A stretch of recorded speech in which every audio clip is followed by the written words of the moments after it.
And we are recording. So good evening, everybody. Welcome to Reinvention Conversations from the Front Porch. I'm your host, Hollis Thomases, and joining me this evening is Saul Kaplan, the founder of Business Innovation Factory. Saul, say hi to everybody. Hi, Hollis. Hi, everybody. Great to be with you.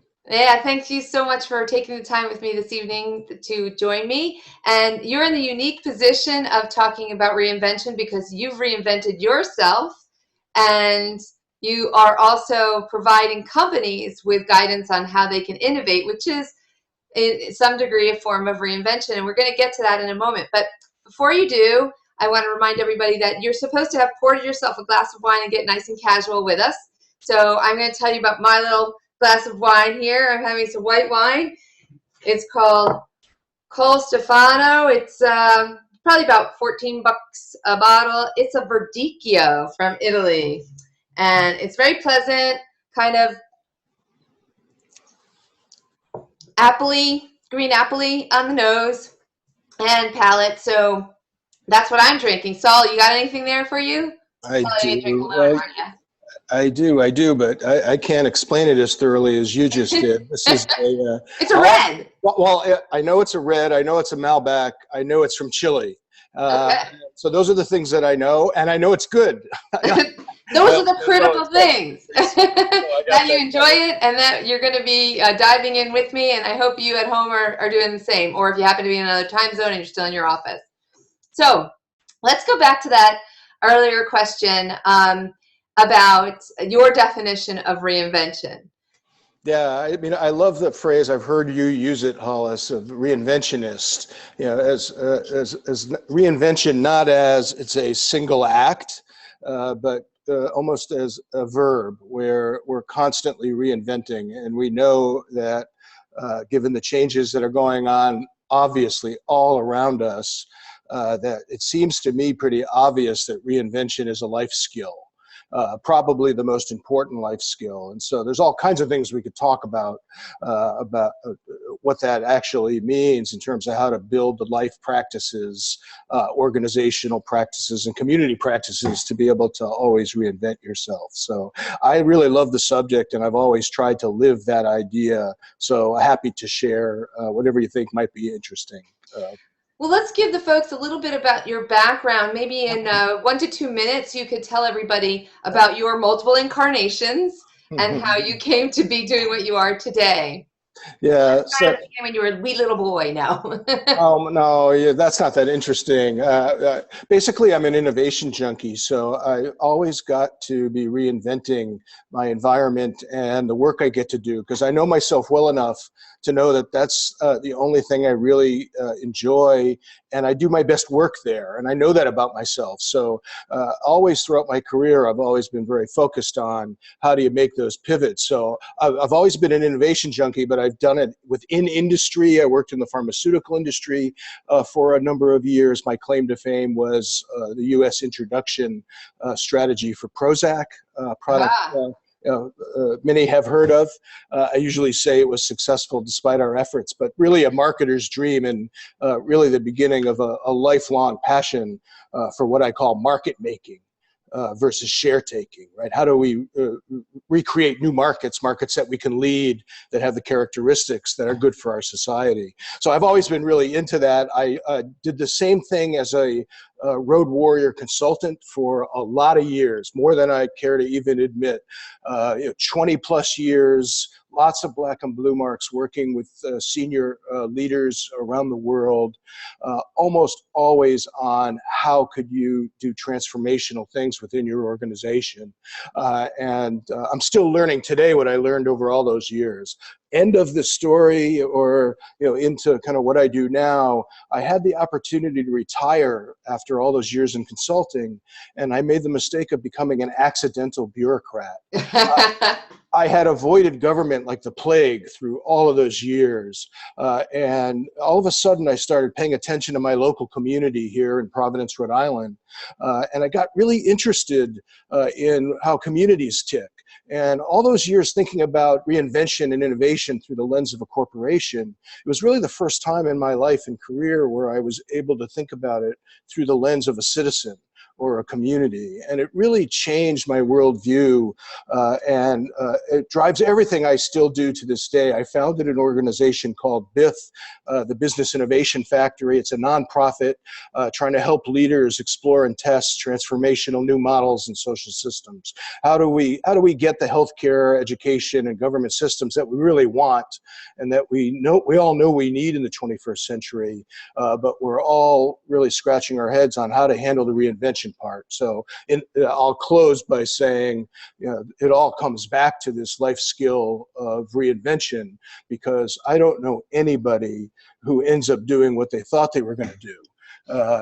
Almost everybody I know, ends up in a very serpentine, serendipitous kind of life and career march, and some of us are more fortunate, and some of us have better skills to know how to navigate that than others. In fact, I think we have to make those skills more readily available, so that everybody in our communities can become relevant and reinvent themselves. People are really struggling with this today. Yeah, and that's actually what I want to dive a little bit more deeply into with you and your personal experience. But let me ask you, one of the reasons that I wanted to interview you is that I think you're somewhat unique in that you haven't necessarily always tread the same path. In other words, you went from college and a first easy job into entrepreneurship, and you were an employee, and then you were somebody else's employee, and you then became a government bureaucrat.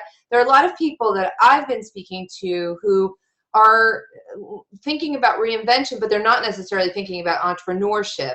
And so when you first took each of your leaps, though you were, reinventing, you were going to work for somebody else, what were those thoughts, and how did you adapt or apply your skills? Like, how do you overcome the concerns of, I can't do this, I would say, that people have? Well, I have the opposite concern, which is, if I'm not doing something that I can't do, then I'm doing the wrong thing. I already know what I can do, and I need opportunities to do it and leverage it. But isn't the whole point to leverage what we collectively can do to make it a better place, and make it stronger when we leave it. So, I hear some idealism in there. No, it just seems kind of fundamental to me. So, I'm a big believer that the answers to how to fix some of these problems is not as complicated as we make it out to be. It's just really simple. People are afraid of change and don't believe that reinvention is something that they should anticipate, and be proactive about trying to make happen. They view it as like, oh my God, I'm stuck. Now I have to reinvent myself. Right. And I think those are a lot of the people who are either joining us this evening or have been chiming in throughout the time. And there are things I think that they need fundamental help with. For example, I'm stuck. How do I get out of my rut? Or I love to do this other thing, but I can't make a living at it, and I have obligations. And that's right. So how did you conquer that? Yeah, well, the way I conquer it is, I've always known that I learn the best when I'm hanging out closer to the edge and learning something new, right? I don't learn. I have this. I have this idea at BIF, that we all share, which says we have to enable more random collisions of unusual suspects, right? We spend too much time in our silos. We spend too much time, in our industries, in our function, in our local community with the same people, eating the same food. There's not enough exploration and experimentation. And that's what made this country great, right? When we were exploring, when we were experimenting, when we were trying more stuff, and when it was easier to reinvent ourselves, right? And we used to be really good at this, right? So it's not some foreign set of attributes. It was in our DNA. And as the industrial era progressed, we got sclerotic, or we got really happy with the progress we've made. and a lot of great things came from that. A huge middle class, a lot of people, that could have a lifestyle that they never dreamed of.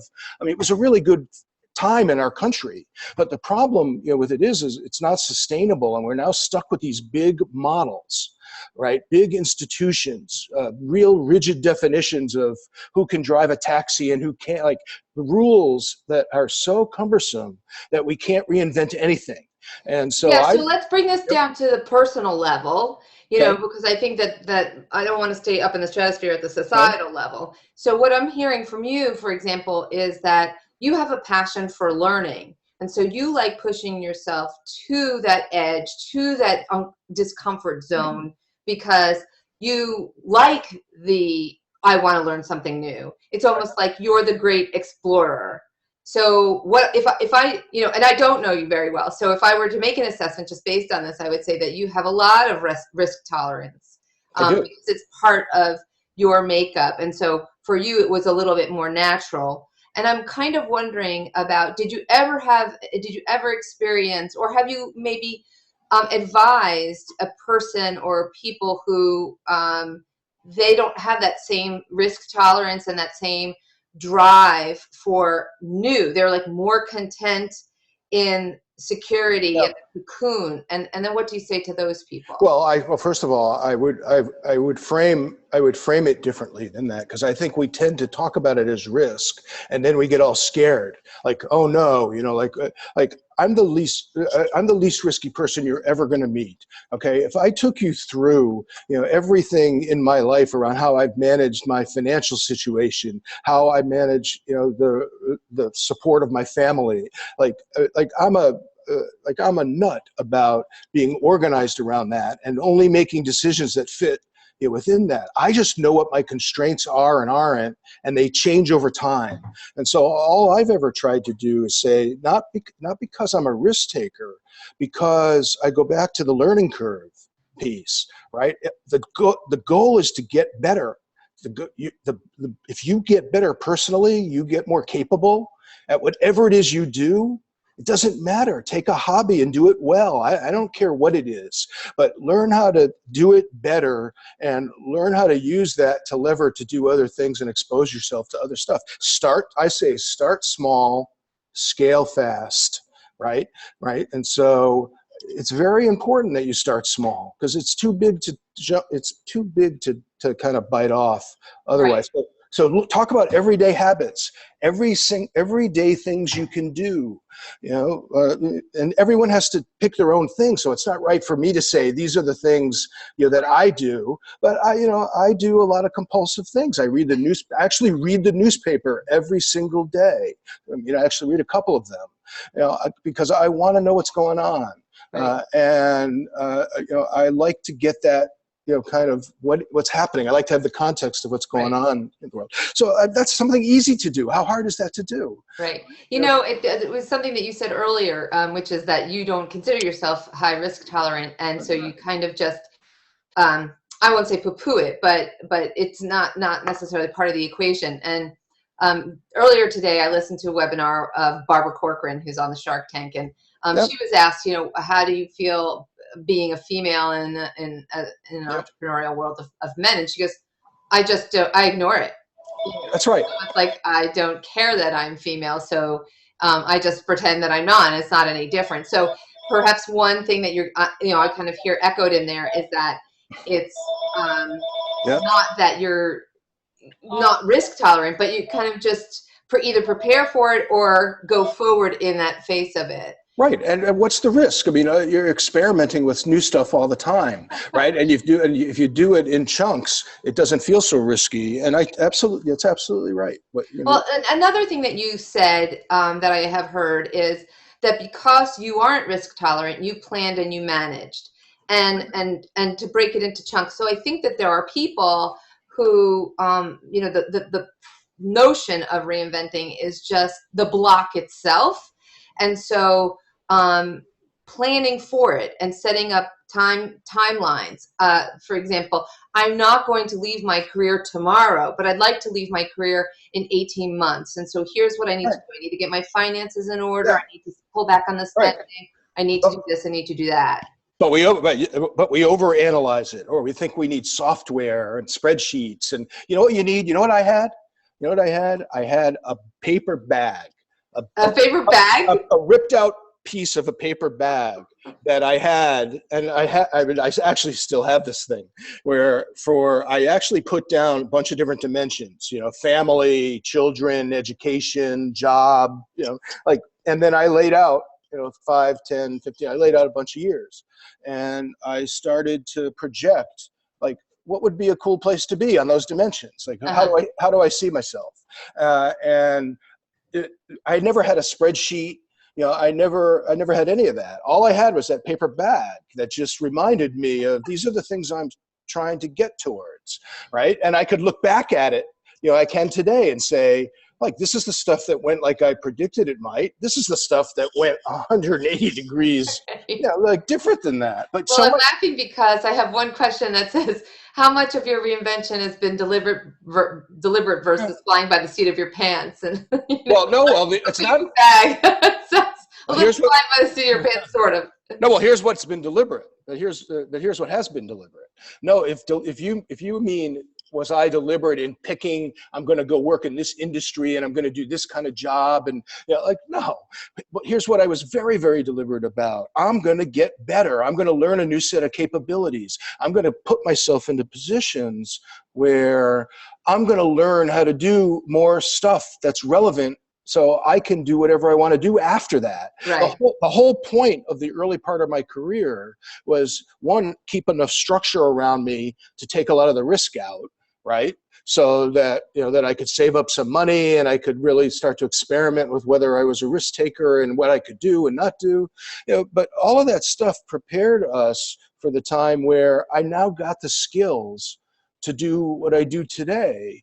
Now, like, I could sit back and say, geez, I wish I had these skills, 25, 30 years ago, but I don't know if life works that way. You build the skills you build, right? And so do it intentionally, that's all. Right. I mean, and that's actually another question I have about, you've reinvented more than once, so this could be applied in different ways, but each time, did you feel you had the skills to take on your new reinvention, or did you have to go out and kind of get those skills, or OTJ, on the job, learn those skills? On purpose. I wanted to be in a situation that forced me to do that, right? So I'm definitely labeling you with the flying by the seat of the pants. If you go into if the job you seek and try to get, or the job that comes across your transom that appeals to you, if it isn't a stretch, forget money, forget how much money. I never managed how much money I made. I knew I would make enough money to do what I needed to do. I managed to this stuff that we're talking about. I managed to give me the life skill to be able to reinvent, to be able to not only be confident enough to build deep skills, but to be humble enough to know that I don't have them all. And I need to collaborate with other people, and I need to connect with people that have complementary skills and help organizations do that same thing. So a lot of my work is like that. Let me stop on that point, because I really liked what you just said, that you needed to connect with people who had complementary skills. Right. So did you intentionally sought those people out, or realized, hey, I don't have that skill, so I need to do some outreach? And I think that one of the things that seems to resonate with people who are looking to reinvent, who haven't done it before, is I need to broaden my horizon. I need to get out there in the great beyond, even if I'm an introvert, because some people are just not comfortable doing that outreach. Yes. Well, two things. Absolutely right. I think social media can help us a lot, done right, done as a capability to enable that life skill we just talked about. That's how it works for me. I mean, I didn't know anything about social media. My kids used it. And I finally got into a situation where, I needed to, coming home from dinner, I got myself into the situation where I needed to learn these new skills to be able to do it. So I only know one way to do that, to roll up my sleeves and try it. So anyway, social media has made a huge difference, because it's like going to school every day, right? It's how you connect with people. How did I connect with you? On Twitter. Right. So Okay, and look at the cool conversation we're having. That's right. I'll plug my book, Twitter Marketing an Hour a Day. There you go. Now, that's too cheap. let me ask you, let's get a little gritty for the moment. I mean, the reinvention process for someone, especially going after A, the first time, and B, maybe a little bit later in life, isn't easy. And did you have any emotional spectrum during that time? And honestly, how did you deal with that? Yeah, geez, I always felt, I'll tell you, the tougher emotions for me were when I knew I needed to make the jump. And I was in that kind of tricky period of like, I have to make this decision and weighing the pros and cons personally, and then with my family, and like, because it wasn't just about me, there were other people involved in all those decisions. And so, really, kind of thinking that through, that was a tricky period. Once the decision was made, like, I'm going to leave now. I'm leaving industry. I'm going into consulting. I'm leaving consulting and I'm going into government. I'm leaving government. And I'm starting my own thing. Right. Like those transitions, they only could happen because of what I had done up to that point. It's the only way that ever could have happened. Right, right. During those transitions, did you ever stumble, trip, or fail? Yeah, all the time. I mean, I always viewed, I mean, I had some managers earlier in my career, who, taught me, when I was in sales and marketing and kind of learning the different aspects of different functions within an enterprise. They would say to me, if you're not failing, or you're not, they used to say, I was in the pharmaceutical industry, if you're not getting thrown out of the hospital, right, because you went to some place you weren't supposed to be, you're not doing your job. Like, you got to you got to do the job at its fullest, right, if you're going to have the biggest impact. So I've always been, it's about rolling up your sleeves and trying it, and all the thinking about it and all the other stuff that informs it. I really just think we have to try more stuff. I don't think it's more complicated than that. Yeah, interesting that during my Philadelphia event, one of the panelists, that was his mantra: just do. Right. And I think different people manage it differently. And I'm kind of wondering, what was your worst failure, and what was the lowest point of all of these reinventions? I've been really blessed, right? I've been blessed with some really cool gigs, and I think I contributed a lot to them, and I know I got a lot out of them, and I think I leverage a lot of that, in the work that I do now, and so I don't feel like I think the tough parts of it, were. The real. I grew up in organizations that were like, trust me, we'll take care of you. We'll tell you what job you should be in, or we'll tell you, when you're ready to be promoted, or when you're not. Like, we'll tell you. Right. That was the paternalistic, big corporate kind of world. I don't work very well in that world. I want to be a partner. I'll do my part, if you'll do your part. And if it doesn't work, let's try to fix it and make it better. And corporations are too rigid. Their business models are straitjackets for them, and they don't know how to reinvent themselves. Just like we as individuals don't know how to reinvent ourselves, organizations have that exact problem. And then communities that we live in desperately need to reinvent themselves. I mean, we're getting slaughtered globally, and we're not turning it around fast enough. And we've got a lot of work to do there. So there's a lot of reinvention that needs to happen. Right. I'm wondering about the person who, first of all, do you feel that reinvention, that anybody can reinvent?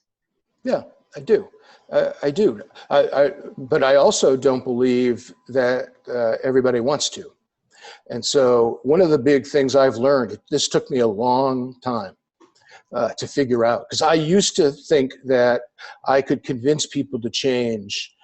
I call it the proselytizing model, the consulting model, right? Like, I'm smart, I write good PowerPoint decks, I give good presentations. I'm going to get you to change. Plus, I'm persistent, and I'm not going to give up until you do, right? And that model, I worked that model for a lot of years. We made a lot of money selling projects off of that model. But the truth of the matter is, that's not how people change. If you don't want to change, there's nothing anyone's going to say to you that's going to make you change. Right, And it's so, like a 2-year-old having a temper tantrum. yeah, forget it. Right. So the better strategy is find people who want to change and connect them together in purposeful ways and help them do it. And they'll be role models and other people will start coming in. We have to make this easier to do. The thing I don't like about the word reinvention, right, or transformation, is these are scare words. People get really uptight when you talk about reinvention, right? And I think we have to deflate that. I think we have to make it just the normal, like it happens every day. It happens all the time. You've got to get yourself in a position, right? And these are the things that we have to make easier to understand and do. And sometimes our consulting jargon, creates this thing that's going to be hard for a lot of people to scale. Can you give, because we're getting up upon 9 o'clock, can you give, 1 to 2 examples of specific lessons you've learned along the way from all of your reinventions that you would impart to the... Yeah, I'd be happy to. The first one, I kind of alluded to it earlier, is this notion of what I call market making versus share taking. And I think it's an important construct, and it has a lot to do with reinvention, because most of the world are share takers. Most companies are share takers. Here's the way the market works. Here's who my competitors are. Here's how I stack up relative to the competition. Let me take one share point away from who's ahead of me. Let me protect one share point from whoever's behind me. Right? Does it sound familiar? Yeah. That's how the world works, right? But market makers don't work that way. Market makers don't accept that this is the way the thing works. The guys at Uber didn't accept, like, that's the way it works, right? The guys at Netflix didn't agree that Blockbusters was the way it works. There are other ways it could work. And in fact, there might be better ways it could work. And this is a really, really, really important, I think, distinction, don't you? So instead of looking at getting a piece of something that already exists, going to a space that doesn't necessarily exist. Like broaden the thinking? Yeah, well, it starts by broadening the thinking, but really what reinvention is about is just creating the conditions for you to be able to experiment, right? It's the sandbox. Where's your personal sandbox? Where's your organizational sandbox where I'm going to keep doing what I'm doing now? Like this nonsense of we're going to transform and tomorrow we're going to do something completely different. We all know that's not true. We're still we work at the company we worked at yesterday. We belong to the church, that we belong. Like this stuff isn't going to change overnight, but take some small part of your time and energy and effort and leave yourself open to the possibility that maybe there's different ways to do it and different ideas that can contribute to it. We stop doing that. So besides the brown bag approach, were there any other exercises or techniques that you used? That I use to do the personal reinvention?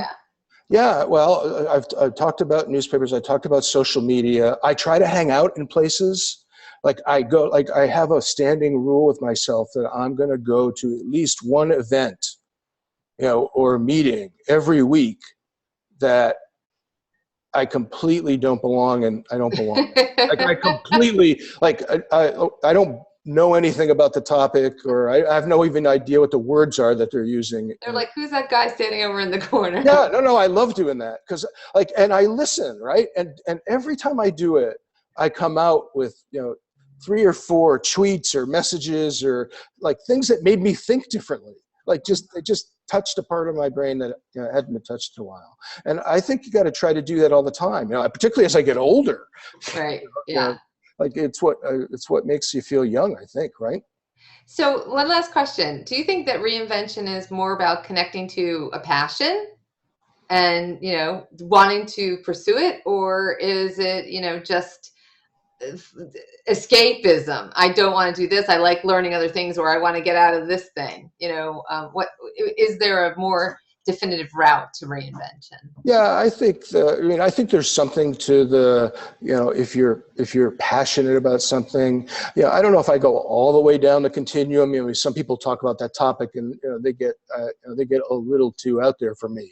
But I definitely believe that inspiration and being engaged in things is really important.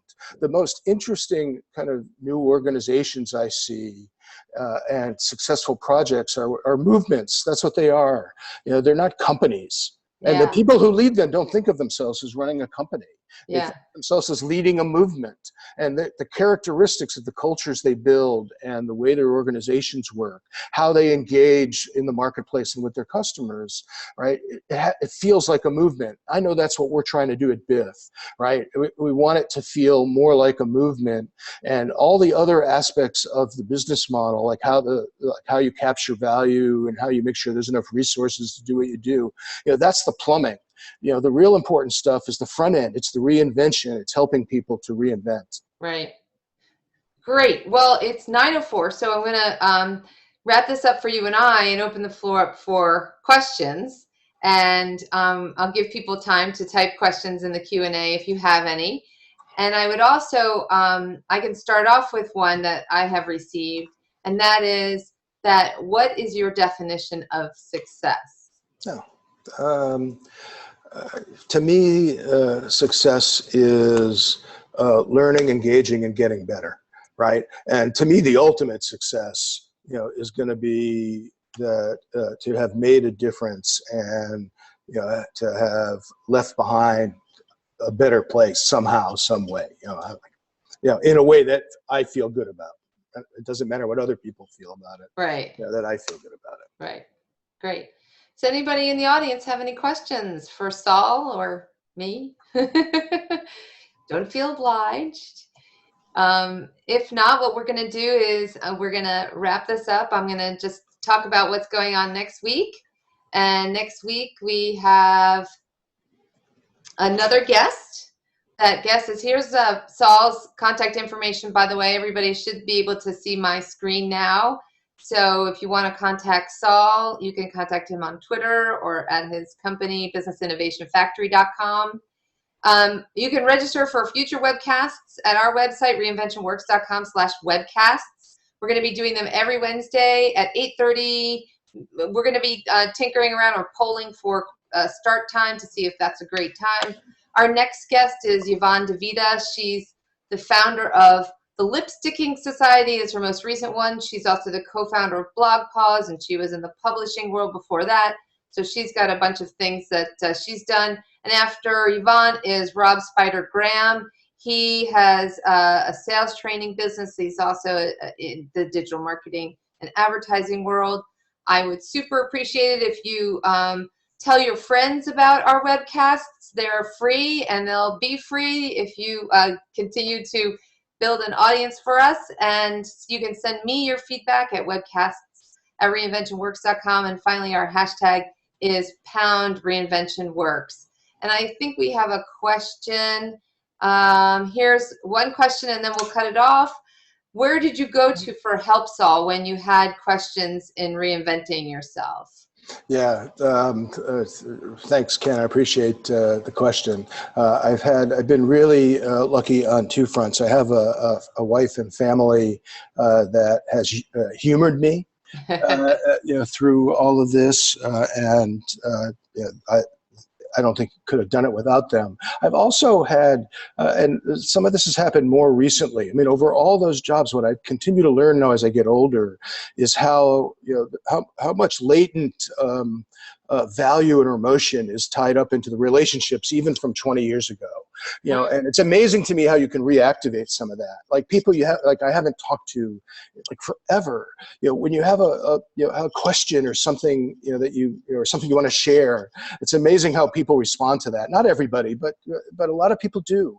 And so I think activating that network. And so I've been really lucky. And then with social media to add a lot of more contemporary connections, some deep and some less deep, but all valuable, right? Because information flows, experiences flow, and that's how you learn and get better. So that's where I look to. I'm very open. I work out loud. I put my ideas out there. I'm a crazy tweeter who just will destroy your stream, with just random stuff. I don't know if it's interesting or not. A lot of people seem to think it is, but I don't know.